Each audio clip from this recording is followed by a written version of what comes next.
Someone asks how you are doing, and before the question has even finished landing, before you have taken a single breath to consider it, the answer is already there, ready, automatic. I'm fine.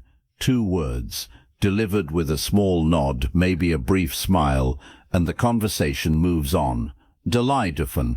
You did not decide to say that. You did not weigh your options and choose brevity over honesty.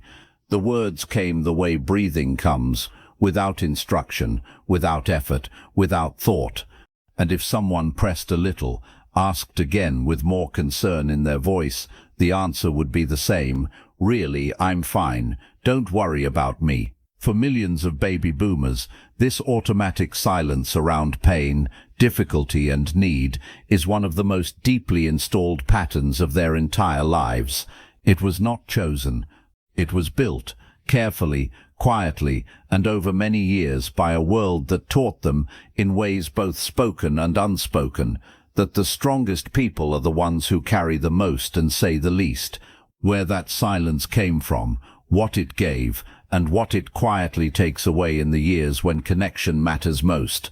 To understand why baby boomers so often go quiet when they are hurting, you have to go back further than most people look. Not to a single moment or a single conversation, but to the entire atmosphere of the homes where this generation grew up. The households of the 1950s and early 1960s operated by a set of emotional rules that were almost never stated directly. They did not need to be. Children absorbed them through observation, through what they saw their fathers do, and more precisely, through what they saw their fathers never do. He did not mention that he was worried about money, although money was almost always a quiet pressure in the background. He did not describe what work had taken from him that day. He came home, he ate, he read the paper, and if something was difficult, it stayed behind his eyes where no one could reach it. This was not coldness, it was how a man of that generation understood his role. The family looked to him for stability. Stability meant not showing the cracks. Mothers in those homes were quieter about different things. The loneliness of long days structured entirely around other people's needs, the frustration that had no appropriate outlet because everything was officially fine, the tiredness that could not be spoken because there were children to feed and a household to keep running and a husband who had, after all, been working all day. Her feelings were managed privately, expressed if at all in small displaced ways that children noticed without understanding. A certain tightness around the eyes at dinner, a sigh held just a moment too long before answering a question. And the children who would become baby boomers, watched all of this. They watched and they learned the first and most durable lesson of their emotional lives, that the people you love most show you they are strong by not showing you what they feel. This lesson did not feel like a limitation at the time. It felt like an inheritance. There is something genuinely admirable in the model of stoic endurance that baby boomers absorbed in childhood. The adults around them were not performing strength. They were often living it under real pressure. The post-war generation had survived genuine hardship, depression, war, scarcity, and they had survived it by keeping themselves together when falling apart was not an option. The silence was not empty, it was load-bearing. When a child grows up watching people they admire hold difficult things without complaint, the child draws a reasonable conclusion. This is what capable people do. This is what love looks like, not burdening the people around you with your troubles. This is what dignity looks like, managing your difficulties without requiring others to manage them for you. And when that child grew up, they carried this blueprint into every significant relationship and situation of their adult lives, into long marriages, where one partner might be struggling and the other might not know for months, into workplaces where asking for help felt like announcing inadequacy, into their own families where their children grew up watching them hold things quietly and absorbed the same lesson in turn. Friendships stayed at a certain level too, comfortable, reliable, but rarely deep enough to reach the things that actually hurt. The silence was not a flaw, it was a feature. It worked. It carried people through genuinely difficult years, economic contractions, job losses, family upheavals, health scares, and the ordinary grinding difficulties of adult life.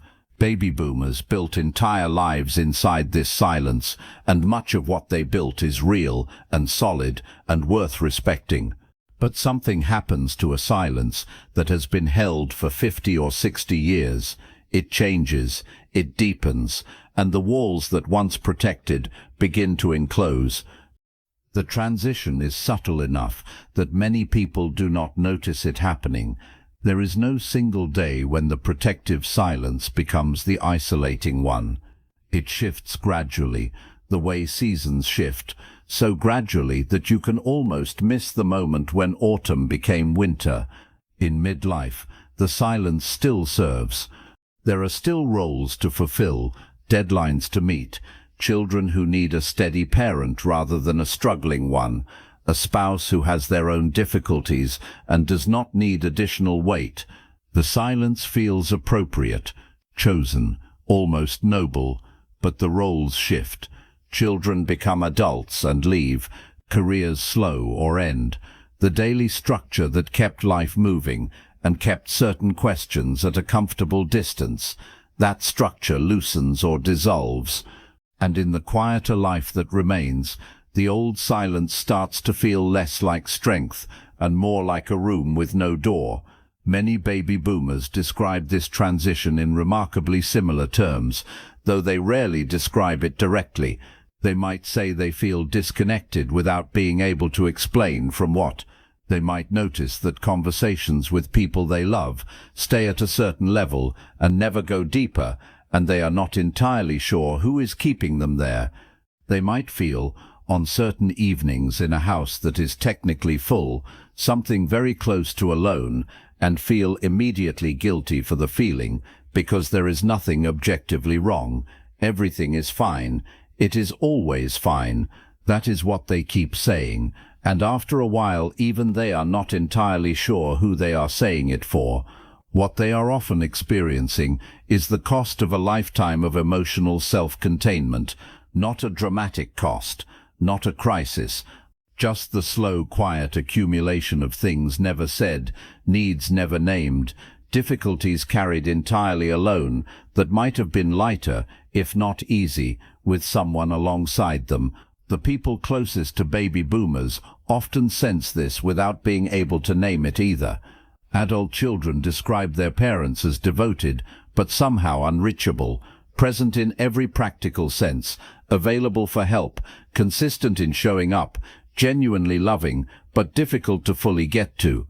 Like there is a pane of glass somewhere that everyone can see through, but no one can open. Spouses of many decades sometimes describe a peculiar loneliness that coexists with long partnership. They know this person. They know their history, their preferences, their rhythms, but there are rooms inside their partner that have simply never been opened, and at this point in life they are no longer sure if an invitation is possible or welcome. Friends, the ones who remain close after the natural attrition of age, sometimes feel they are maintaining a connection whose depth is slightly asymmetrical. They would be willing to go deeper. They are not sure the offer would be accepted.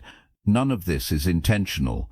Baby boomers who keep people at a certain distance are almost never doing so from lack of care. Most of them care enormously.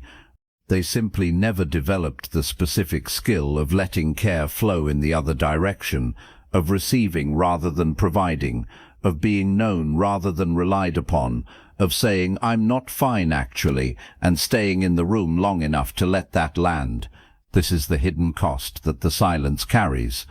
Not dramatic, not a breakdown, just the persistent low-level experience of being with people and still being slightly apart from them, of being loved and still feeling, in some essential way, unseen. It is worth being precise about what this silence is not, because baby boomers have spent enough time being misread. It is not indifference. The generation that worked 60-hour weeks to provide for families, that showed up for every practical need without being asked, that fixed things and built things and handled things. They cared deeply. They expressed it in the language they were given, which was the language of action and provision and reliability. Disclosure was not part of that language. Vulnerability was not in the vocabulary. That is not a character flaw. It is what the world handed them and what they worked with. The capacity to carry difficulty without collapsing is a genuine strength. It was built in genuinely hard conditions, and it produced genuinely resilient people. The problem is not that the strength is false.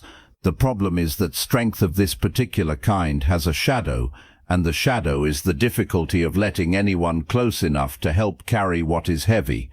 Psychologists sometimes describe this pattern as self-reliance that has become self-isolating, not because the person chose isolation, but because the habit of handling everything alone became so deeply established that reaching out now feels not just uncomfortable, but somehow wrong, like a violation of a rule so fundamental that the person cannot quite remember where it came from or why it was made. The rule came from childhood. It came from watching admirable people model admirable endurance. It came from a world that had specific and consistent ideas about what strength looked like, and for most of a lifetime, following the rule cost relatively little. It is in the latter chapters, when connection becomes more precious and more rare, when there is more time to notice what is missing, when the body and the circumstances begin to require help that the old self-sufficiency cannot fully provide, that the rule begins to exact its price. There is a particular moment that many people in this generation have experienced, though most would not choose to describe it. It is an ordinary moment, nothing dramatic. Maybe a health appointment that raised a question the doctor said was probably nothing, but probably is not the same as certainly. Maybe a piece of news that hit harder than expected, a friend diagnosis, a death in a circle that is slowly thinning, a milestone birthday that landed differently than anticipated. Maybe simply an evening when the house was quiet, and the feeling underneath the quiet was not peace, but something closer to weight. In that moment, there is a person, a spouse, a child, a friend, who is close enough to call, who would, if called, respond with genuine care, who would sit with the weight if invited to, and the call does not happen, not because the person does not want connection, but because the words that would start the conversation, "I'm struggling a little," or "I'm scared, actually," or simply "I'm not doing as well as I say I am," those words have been so long unused that they feel almost foreign, like trying to speak a language you once knew but have not practiced in 40 years. So the weight gets managed alone, again, and the person who could have helped never knows they were needed. This is not a permanent condition, it is a pattern, and patterns, even deeply installed ones, can be examined. Many baby boomers have found, sometimes with intention and sometimes by accident, that the silence can be loosened without being destroyed, that admitting one difficult thing to one trusted person does not collapse the structure of a lifetime, that being known, actually known, not just relied upon, can feel, after the initial strangeness of it, something close to relief, not a suggestion that the stoic, capable, hard-working identity that baby boomers built needs to be replaced.